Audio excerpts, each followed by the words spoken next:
시온의 은혜로운 찬양 감사드립니다. 자, 오늘은 3월 1일입니다.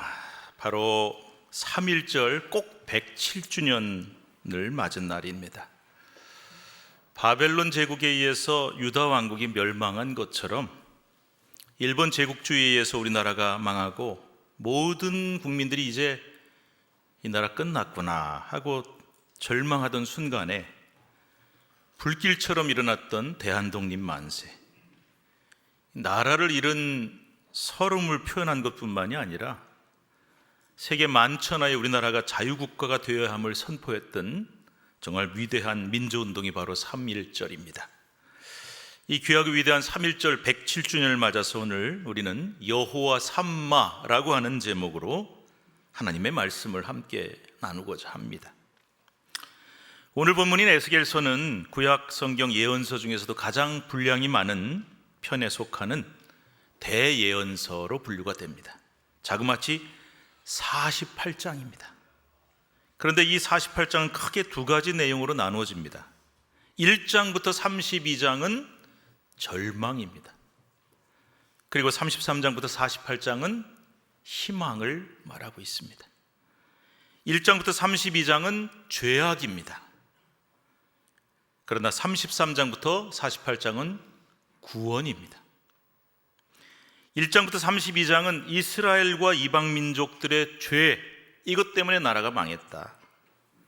그런데 33장부터 48장은 하나님이 이스라엘을 구원하셨다. 다른 말로 표현하면 1장부터 32장은 여호와가 거기 계시지 않는다. 33장부터 48장은 여호와 삼마, 즉 여호와 하나님이 거기 계신다 라는 것입니다. 이게 그냥 말로만 되는 게 아니고 여러분 꼭 성경을 집에 가서 읽어보세요. 왜 에스겔서를 이렇게 구분하는지 읽어보시면 아실 수가 있습니다. 전혀 다른 정반대의 내용이 에스겔서를 두 개로 이렇게 나누고 있는 겁니다. 왜 이런 내용이 에스겔서에 기록이 되었을까? 에스겔은 이스라엘 역사상 가장 참담하고 암울한 시대의 선지자 사명을 감당했던 사람입니다.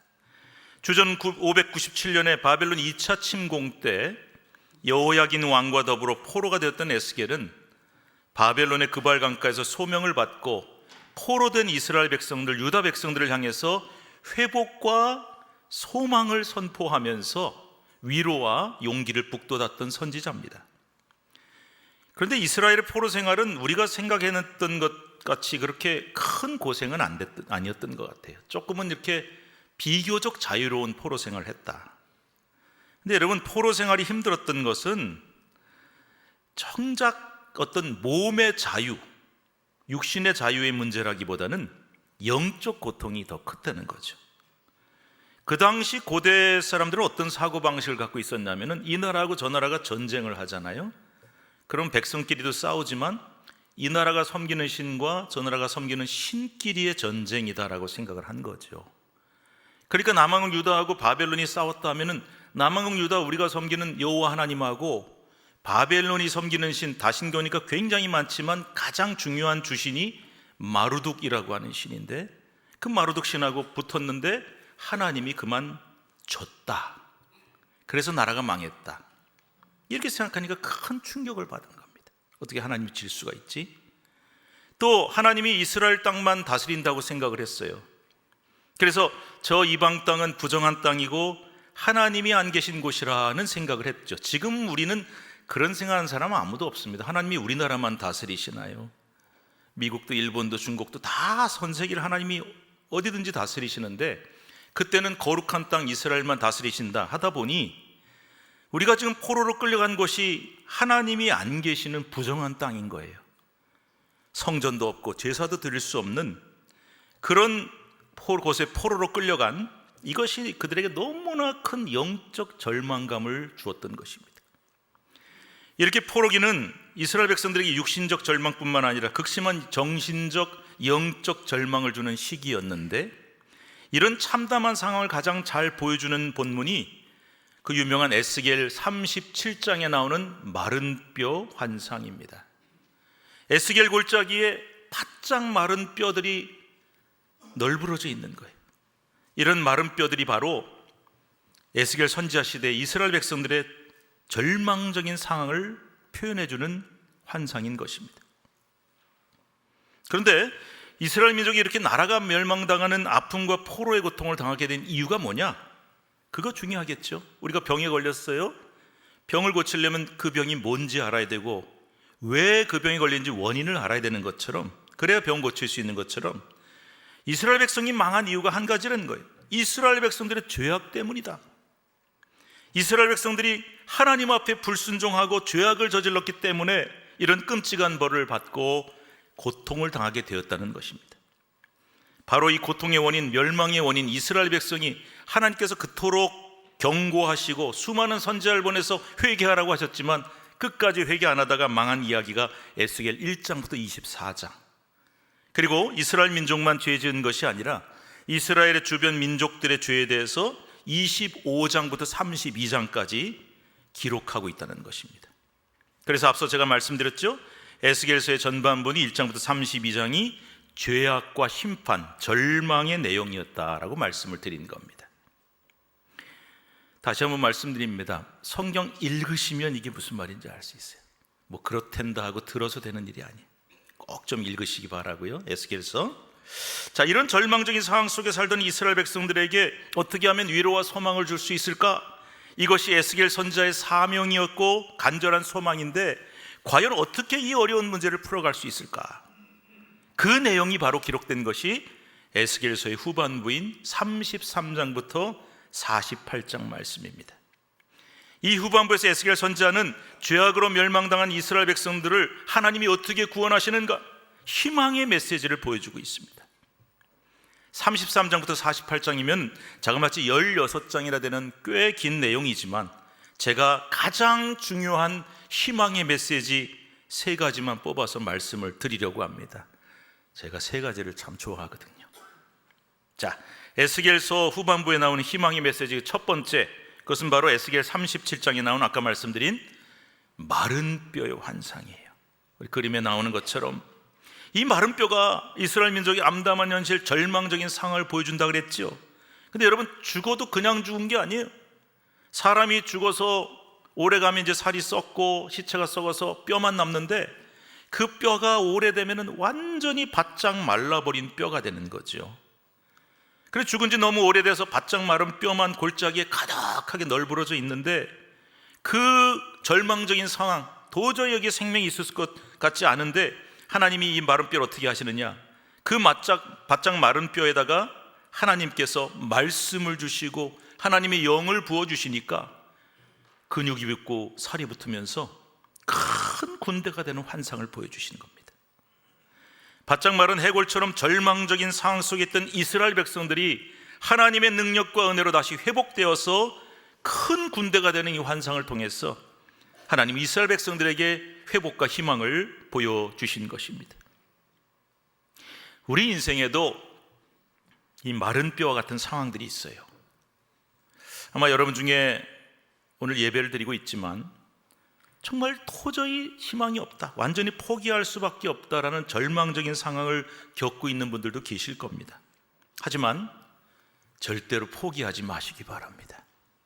아무리 말라버린 뼈라도 하나님이 말씀하시고 하나님의 영을 부어주시면 다시 살아나는 줄로 믿습니다. 죽은 자도 살리시고 마른 뼈도 큰 군대로 만드시는 하나님의 능력을 반드시 믿으시기 바랍니다. 에스겔서 후반부의 두 번째 희망의 메시지, 그것은 바로 40장부터 48장까지 나오는 중요한 환상이 있어요. 이게 바로 성전의 환상입니다. 에스겔서 읽다 보면은 40장부터요 아주 지루하게 뭐 성전이 어떻게 됐는데 뭐가 세워지고 굉장히 길게 나열이 되어 있어요. 제가요 예전에는 그 이유를 잘 몰라가지고 뭐 이렇게 지루하게 뭘 세우고 어떻게 세우고 길이가 어떻고 왜 이런 내용이 계속 나올까 싶었어요. 우리가 성경 읽다 보면 족보가 나오죠. 사람 이름이 쫙 나오고 지명이 쫙 나오고 하면은 지루하다, 좀 빨리 넘어가자 그럴 때가 있어요. 저도 그랬단 말이죠. 그런데 이 성전에 관한 환상이 왜 이렇게 길게 나오는지를 제가 이유를 깨닫고 나서는 이 말씀이 너무 은혜가 되는 거예요. 이 성전의 환상이야말로 나라가 망하고 머나먼 이방 땅에 포로로 끌려와서 완전히 절망에 빠진 이스라엘 백성들에게 주신 하나님의 가장 놀라운 희망의 말씀이기 때문입니다. 지금 에스겔이 예언하는 때 여러분, 예루살렘에 성전이 있었을까요? 없었을까요? 없어요. 이미 나라 망할 때 예루살렘 성 다 무너지고 불타고 성전도 불타고 무너지고 다 노략질 당하고 없어요. 그런데 하나님이 그 성전을 다시 재건해 주시는, 다시 세워주시는 환상을 자세히 보여주신 겁니다. 하나님은 에스겔을 통해서 무너지고 불탄 성전이 다시 세워질 것이다, 예루살렘이 다시 회복된다, 나아가 이스라엘 민족 전체가 다시 회복되는 희망을 보여주신 것입니다. 그런데 단순히 무너진 성전 건물만 다시 세워지는 게 아닙니다. 여러분, 우리가요, 교회가 뭐냐, 예배당이 뭐냐 그러면 건물, 건물 세우고 십자가 달린 이것만 생각하는데, 물론 그것도 예배당이고 건물이죠. 그러나 하나님의 집 교회는 건물만이 아닙니다. 거기 하나님이 계셔야 돼요. 거기에 계셔야 됩니다. 하나님의 임재가. 그러면 교회당 건물이 있는데 하나님이 떠나시고 하나님의 영광이 떠난 경우가 있습니까? 있습니다. 오늘 본문에 나와 있잖아요. 그 성전이 이스라엘 백성들의 죄 때문에 심판당해서 무너졌어요. 그래서 이스라엘이 망했어요. 근데 하나님의 영광이 떠나가셨다. 충격적인 얘기죠. 그런데 그 영광이 예루살렘 성전이 다시 재건되면서 다시 영광이 돌아오게 되는 환상을 보여주신 겁니다. 사실은 성전 건물이 다시 세워지는 것보다 이 하나님의 영광의 회복이 훨씬 더 중요합니다. 우리 다 함께 에스겔 43장 1절부터 5절 말씀 읽을 텐데, 하나님의 영광, 여호와의 영광이란 말 제가 특별히 표시를 해놨어요. 좀 강조하면서 생각하면서 읽었으면 좋겠습니다. 1절부터 시작. 그 후에 그가 나를 데리고 문에 이르니 곧 동쪽을 향한 문이라. 이스라엘 하나님의 영광이 동쪽에서부터 오는데 하나님의 음성이 많은 물소리 같고 땅은 그 영광으로 말미암아 빛나니 그 모양이 내가 본 환상, 곧 전에 성읍을 멸하러 올 때 보던 환상 같고 그 발강가에서 보던 환상과도 같기로 내가 곧 얼굴을 땅에 대고 엎드렸더니 여호와의 영광이 동문을 통하여 성전으로 들어가고 영이 나를 들어 데리고 안뜰로 들어가시리로 내가 보니 여호와의 영광이 성전에 가득하더라. 여러분, 이게 무슨 뜻일까요? 에스겔 선지자가 환상 중에 봤더니 하나님께서 무너지고 불탄 성전을 다시 재건하고 회복시켜 주셨는데, 하나님의 영광, 떠났던 여호와의 영광이 성전의 동쪽 문을 통해 들어오시더라는 거예요. 그리고 그 여호와의 영광이 성전에 가득 넘치게 되었다는 겁니다. 이스라엘의 죄 때문에 나라가 망했고 예루살렘이 불타고 성전이 무너지면서 하나님의 영광도 함께 떠나가셨어요. 그런데 이제 그 떠나가셨던 하나님의 영광이 다시 돌아와 성전에 가득 넘치는 환상을 보여주신 것입니다. 놀라운 일 아닙니까? 떠나가셨던 하나님의 영광이 돌아오면 이스라엘은 반드시 회복될 것이고 이전보다 더 큰 영광을 누리게 될 것이다. 우리 사랑하는 성도 여러분, 우리 가정에도 어려움은 있게 마련이에요. 살다 보면 가정에 이런저런 어려움들이 생깁니다. 사업이 어려워지기도 하고 직장을 갑자기 그만둬야 되는 상황이 생기기도 합니다. 갑자기 재정적인, 경제적인 큰 어려움이 생기기도 하고 덜컥 건강에 문제가 생길 때도 있어요. 이런 일들이 우리 인생에 얼마나 많습니까? 우리는 절망합니다. 좌절합니다. 그런데 여러분, 돈은 없을 수도 있고 또 건강을 잃을 때도 있어요. 사업도 어려워질 때가 있어요. 하지만 기억하십시오. 하나님의 영광만 떠나시지 않으면 괜찮습니다. 그러나 하나님의 영광이 우리 가정에서 떠나가시면 우리 가정은 끝나는 거예요. 아무리 큰 집에 살고 재산이 많고 지위가 높아도 그 가정에서 하나님의 영광을 찾아볼 수 없고 떠나셨다 그러면 더 이상 희망이 없는 겁니다. 우리가 이 사실을 꼭 기억해야 할 것입니다. 하나님의 영광만 나와 내 가정을 떠나지 않으시고 나와 함께 하시면 반드시 그 모든 문제를 해결하고 회복될 수 있는 줄로 믿으시기 바랍니다. 교회는 더더욱 그러합니다. 교회는 문제가 생길 수가 있어요. 제가 지난주까지 신앙생활 하다 보면 교회를 떠나고 싶을 때도 생기고 교회가 어려울 때도 있다 그랬어요. 환난도 있어요. 사람들이 모여 있으니까요. 이단 사이비 공격으로부터 혹은 여러 가지 환난 핍박 때문에 교회가 외부로부터 어려움을 당할 수도 있고 때로는 내부적으로 분열이나 아픔을 겪기도 합니다. 하지만 이 모든 환난 시험에도 불구하고 하나님의 영광만 그 교회를 떠나지 않으시면 됩니다. 다 이겨내고 다 해결할 수 있는 거예요. 하지만 하나님의 영광이 떠나가시면 그 교회는 끝입니다. 아무리 많은 성도가 모이고 아무리 의리의리하게 큰 성전 건물을 가지고 있어도 그 교회는 희망이 없는 겁니다. 우리가 이 사실을 꼭 기억해야 할 것입니다. 에스겔서 후반부의 희망의 메시지 마지막 세 번째입니다. 에스겔서의 맨 마지막 장 48장, 그 중에 맨 마지막 절 35절, 맨 마지막 장 마지막 절 48장 35절에 여호와 삼마라고 하는 말이 나와요. 우리 같이 한번 35절 읽어봅시다. 시작. 그 사방의 합계는 18,000척이라 그날 후로는 그 성읍의 이름을 여호와 삼마라 하리라. 여러분 가지고 계신 성경 한번 보세요. 그 35절에 여호와 삼마하고 번호 하나 붙어 있습니까? 제 얼굴에는 안 써 있습니다. 성경 보셔야 됩니다. 번호 하나 있죠? 일자 붙어 있죠? 그럼 저 밑에 한번 1이라고 되어 있는데 뭐라고 써 있는지 보세요. 뭐라고 되어 있습니까? 여호와께서 거기에 계시다. 요걸 이제 각주라고도 하고 주석이라고도 하는데 굉장히 중요합니다. 설명을 해놓은 거예요. 그러니까 성경 많이 읽으시고 성경에 나온 본문만 보지 말고 이것도 이제 같이 읽으시면 좋습니다. 자, 여호와께서 거기 계신다? 그럼 거기가 어디예요? 예루살렘이에요. 앞에서 말씀드렸죠? 이스라엘 죄악 때문에 나라가 망했다. 예루살렘이 다 불탔다. 성전이 무너졌다.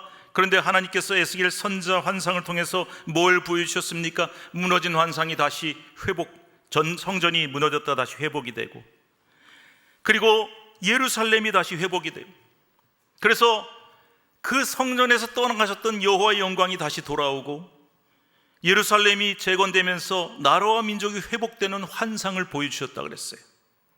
그런데 하나님이 이 회복되고 다시 세워진 예루살렘 성에 새로운 이름을 하나 붙여주신 거예요. 그 이름이 바로 뭐냐? 여호와 삼마라고 하리라. 예루살렘을 이제부터 여호와 삼마라고 할 것이다. 무슨 뜻입니까? 여호와께서 거기에 계신다. 놀라운 이름이에요. 여호와 하나님이 예루살렘에 함께 하시고 하나님의 영광이 예루살렘에 함께 하실 것이다. 아까 말씀드렸죠. 무슨 일이 있어도 여호와의 영광만 떠나지 않으면 그 어떤 상황에서도 희망이 있다 그랬습니다. 그러므로 이 여호와 삼마라는 이름은 하나님이 내가 너와 영원히 함께 하실 것이다, 내가 너와 영원히 함께 할 것이다 라는 놀라운 약속의 말씀인 것입니다. 이 여호와 삼마라는 말과 똑같은 뜻을 가진 이름이 하나 성경에 또 나옵니다. 뭘까요? 이사야서 7장 14절 말씀. 시작. 그러므로 주께서 친히 징조를 너희에게 주실 것이라. 보라, 처녀가 잉태하여 아들을 낳을 것이요 그의 이름을 임마누엘이라 하리라. 유명한 말씀이죠. 상황이 비슷해. 이 말씀 역시 이스라엘 민족이 풍전등화의 위기에 빠졌을 때 주신 하나님의 약속의 말씀입니다. 유다의 아하스 왕 때 외적이 쳐들어왔어요. 아람, 지금이 시리아인데 굉장한 강대국이었습니다. 한 나라만 쳐들어와도 이게 보통 일이 아닌데 형제인 줄 알았던 북왕국 이스라엘이 연합을 해서 함께 쳐들어온 거예요. 얼마나 두려웠을까요? 두려움에 덜덜 떨던 아하스 왕에게 이사야 선지자가 찾아와서 하나님의 약속을 전합니다. 임마누엘, 그 뜻이 뭐냐? 하나님이 우리와 함께 하신다. 히브리어를 일부러 적어놨는데 임이라고 하는 것은 함께, with. 마누 하면 우리와 엘, 하나님이 우리와 함께 하신다. 그런데 그 임마누엘이라고 하는 이름을 가진 아들을 주실 것이다. 그 아이는 바로 하나님이 너희와 함께 하시며 너희를 반드시 구원하신다는 징조가 될 것이다. 그런데 여러분, 이 임마누엘이라는 이름을 가진 아기가 누구에서 성취됐는지 여러분 다 아시죠? 바로 메시아 예수 그리스도가 이 말씀을 성취하십니다. 그렇습니다. 여호와 삼마, 아까 뜻이 뭐라 그랬어요? 여호와께서 거기에 계신다. 임마누엘, 무슨 뜻이요? 하나님이 우리와 함께 하신다. 이 두 가지 말씀은 의미도 같지만 그 약속의 내용도 같습니다. 하나님이 여기 우리와 영원히 함께 계신다는 약속입니다. 우리가 이 약속을 믿고 이 약속만 굳건하게 붙잡는다면 우리의 모든 문제가 해결되고 우리 앞날에 영원토록 은혜와 축복이 넘치게 될 줄로 믿습니다. 우리 신촌교회가 1955년에 창립됐어요. 작년에 창립 70주년을 맞았고 올해는 창립 71주년을 맞으면서 여기 보시는 것처럼 뉴 스타트라고 그랬어요. 새로운 출발합시다. 비전 100년을 향해 첫 걸음을 뗍시다. 우리 비전을 선포했죠. 돌아보건대 작년에 제가 70주년을 맞으면서 쭉 교회 역사를 보니 우리 신앙의 선배들의 땀과 노력과 눈물의 기도 덕분에 우리 교회가 지금까지 온 거예요. 그래서 교회가 성장해 왔고 우리 교회에 대한 아름답고 좋은 소문이 주변에 널리 퍼지게 됐습니다. 모두가 하나님의 은혜인 줄로 믿습니다. 이 71년의 모든 역사가 오직 하나님의 은혜요 인도하심이었구나 하는 것을 우리가 깨닫게 된 거죠. 그렇습니다. 사랑하는 신촌 가족 여러분, 이 71년의 역사가 임마누엘의 역사인 줄로 믿으시기 바랍니다. 임마누엘의 역사가 우리 신촌교회에 함께 하셔서 지난 71년 동안 우리 신촌교회를 하나님이 함께 하시고 지켜주셨다. 또한 앞으로 우리 신촌교회의 미래는 바로 여호와 삼마, 여호와 삼마 신촌교회인 줄 믿으시기 바랍니다. 여호와 삼마의 하나님이 거기에 바로 우리 신촌교회에 계신다고 하셨어요. 이 임마누엘의 하나님이 우리와 함께 하시고 여호와의 삼마의 하나님이 우리 신촌교회와 함께 하시는 한 우리에게는 오직 은혜의 미래, 축복의 미래, 더욱 형통하고 발전하며 성장하는 미래만 허락해 주실 줄로 믿습니다. 아울러 이 여호와 삼마와 임마누엘의 역사가 바로 우리나라, 우리 민족과 함께하는 것을 반드시 믿으시기 바랍니다. 오늘 3.1절 107주년을 맞으면서 우리는 정말 이 나라와 민족을 위해 기도하지 않을 수가 없어요.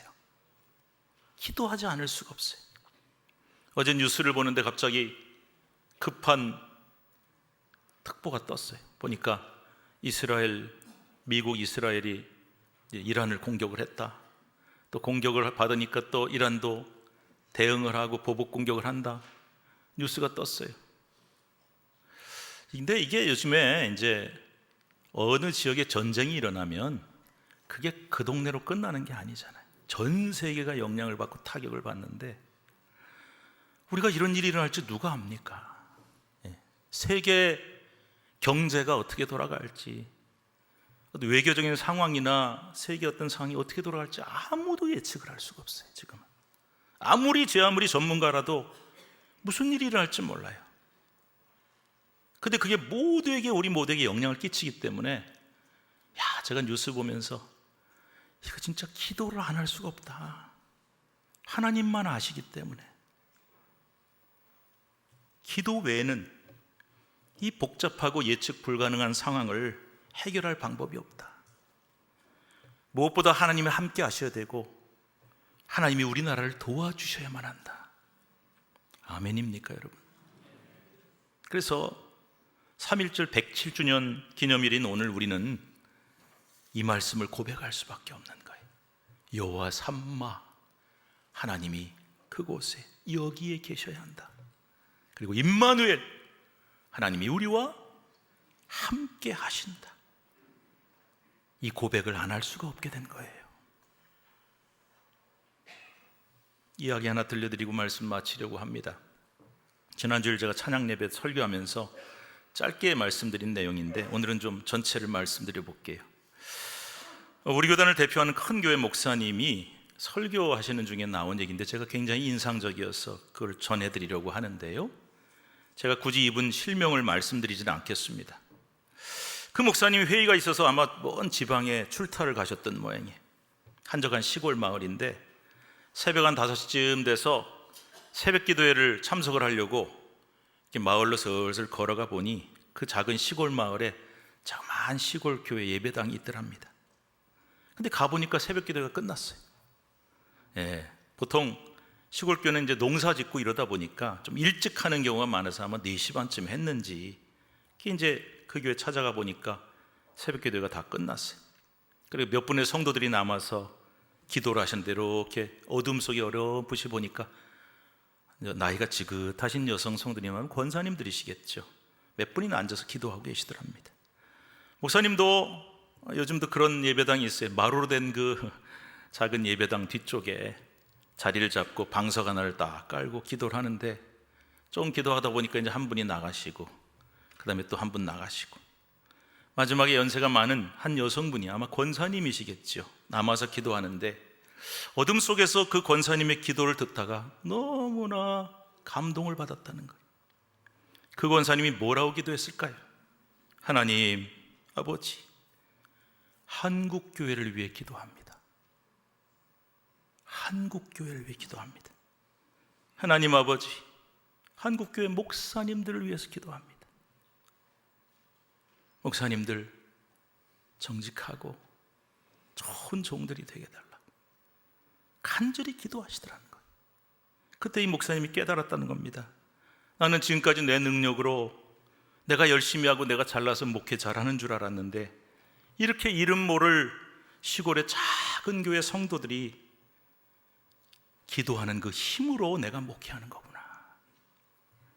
그렇습니다. 그 노 권사님이 한국교회를 위해서 기도하고 한국교회 목사님들을 위해서 기도하고 무엇보다 삼천리 방방곡곡 교회들마다 새벽마다 오늘 지금 우리가 예배하고 있는 이 시간에도 그리고 새벽마다 저녁마다 크고 작은 저 작은 촌에 있는 조그마한 교회까지도 나라 민족을 위해 기도하는 그 모든 분들의 기도가 모아져서 이 나라 이 민족이 사는 것 아니겠습니까?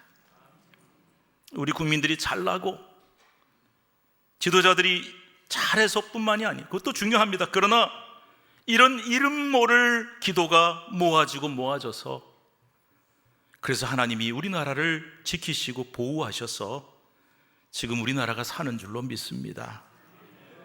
오늘 3.1절 107주년을 기념하면서 우리는 다시 한번 고백합니다. 하나님께서 여호와 삼마의 하나님께서 임마누엘의 하나님께서 우리나라 우리 민족과 영원히 함께 하시기를 기도하면서 오직 하나님의 손에 맡겨서 하나님이 이 나라를 축복해 주시고 더불어 우리 교회 여러분 기도하실 때 그냥 우리 가정 우리 교회 기도 중요하죠. 그러나 그렇게 좁게 기도하지 마시고 전 세계를 위해서 이 나라 모든 민족과 한국의 모든 교회 목회자들 성도를 위해서 기도해 주세요.